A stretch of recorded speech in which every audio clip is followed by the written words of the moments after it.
Hey guys, welcome back to Fast Fix. In this video, we're going to show you how to find the link on Monopoly Go. So first, open your Monopoly Go app as you can see on your screen.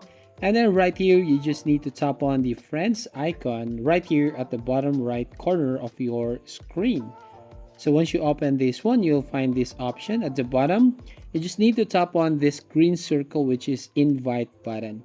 So when you tap on that, you will find this option where you can invite your friends to get your rewards. Now you just have to tap on this invite button right here at the top. Now here you can now send this link to any of your social media accounts, either on Facebook, on Messenger, WhatsApp, or your Telegram. So right here, I just want to show you the link. So I just want to tap on this notes right here. So just need to tap on this notes icon. And here, as you can see the link, you can now use this link to share it to your friends.